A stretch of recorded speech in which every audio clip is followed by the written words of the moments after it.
Every morning before the sun peeked over the rooftops, Mr. Daniel walked into Jefferson High School with a mop in one hand and a thermos of lukewarm coffee in the other.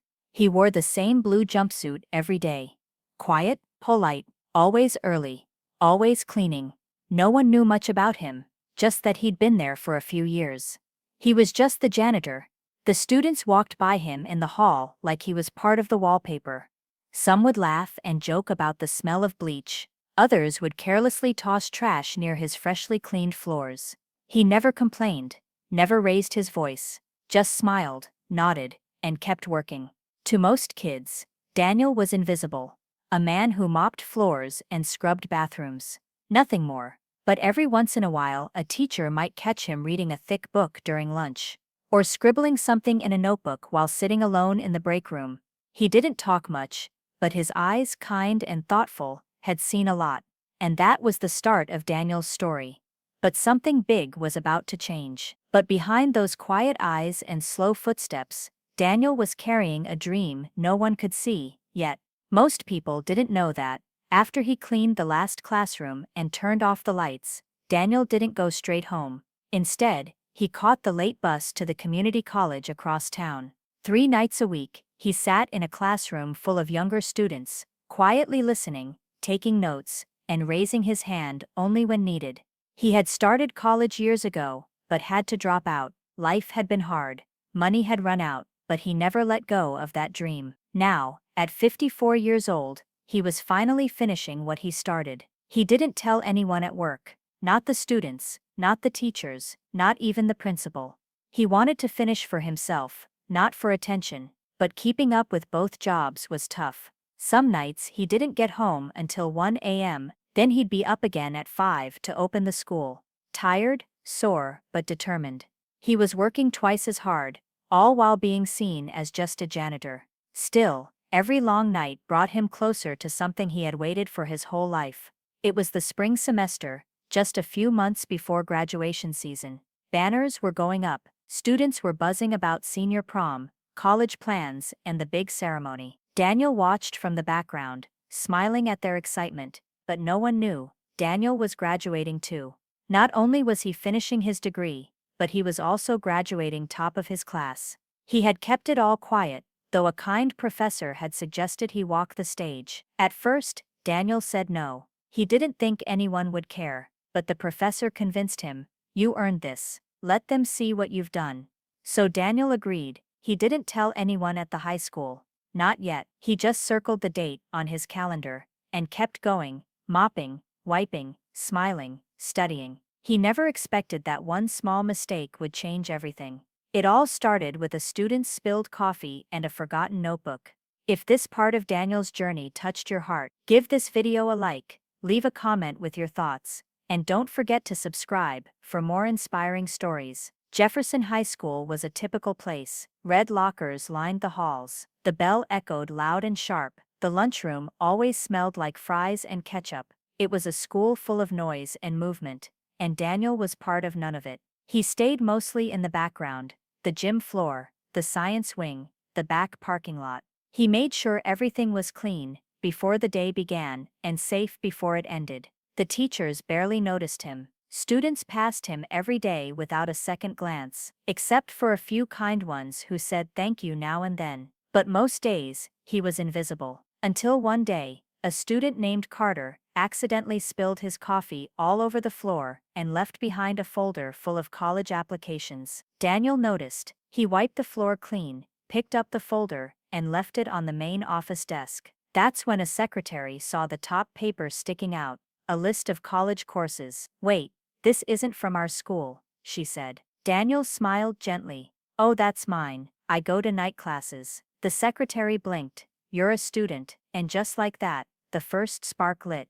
Word started to spread, and suddenly Daniel wasn't so invisible anymore. Daniel never set out to impress anyone. He didn't chase praise or applause, he chased a promise. Many years ago, he promised his mother, who had passed away before he could finish school, that he would earn his degree. Life had gotten in the way. He had to work, raise his siblings, then battle through health problems and financial struggles. But he never forgot that promise. He also wanted to prove something to himself. that it wasn't too late, that even at 54, dreams could still be reached. He wanted young people to see that failure wasn't the end, just a chapter. Every night of studying, every day of cleaning, it was all part of one mission to finish strong. Daniel's heart carried that purpose with every step he took. And when people began to see him for who he really was, everything changed. After that day in the office, whispers started to spread. The janitor goes to college. He's graduating, he's top of his class. Students began to look at Daniel differently. Some asked questions. Others apologized for how they'd ignored or teased him before. A group of seniors even invited him to speak at their class meeting.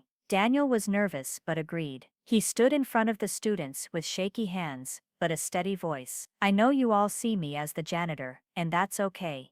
I clean this school because I'm proud to take care of it. But what most don't know is I've also been working toward my degree, and next month, I graduate college with honors. The room went silent, then applause. Teachers clapped. Students cheered. Even the principal stood up and shook his hand. Daniel smiled quietly, but the biggest surprise was yet to come. The school had something special planned for him, and graduation day would never be the same again. The gymnasium at Jefferson High had never been so full. Blue and gold balloons floated near the ceiling. Rows of folding chairs lined the polished floor. Families filled the bleachers, holding signs, wiping away tears, and clapping for every graduate who walked the stage. A slideshow of baby photos and class memories played on the projector, and the school band played soft music in the corner. Seniors, dressed in caps and gowns, waited nervously backstage. Friends whispered, some bounced in place. Parents pointed from the crowd, mouthing,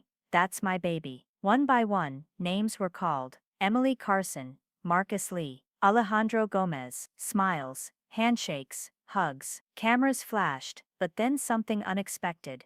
The principal, Mr. Rosen, walked up to the microphone and cleared his throat. Before we continue, I want to take a moment. Today, we celebrate the achievements of our students. But we also want to recognize someone else. Someone who taught us that it's never too late to follow your dreams. The room went quiet. Students exchanged confused looks. Parents tilted their heads. Mr. Rosen continued, "Please give a warm round of applause for Mr. Daniel." For a second, no one moved. Then gasps, whispers, and slowly cheers. From the back of the gym, a figure appeared. It was Daniel, but not in his usual work clothes. He wore a royal blue cap and gown, borrowed, slightly wrinkled, and a little too big. His black dress shoes squeaked slightly on the gym floor. A gold tassel hung just above his thick glasses. He walked slowly, each step full of weight and pride. As he reached the stage, the crowd erupted. Students stood, teachers clapped. Some had their hands over their hearts, others wiped away tears. Daniel's eyes were glassy,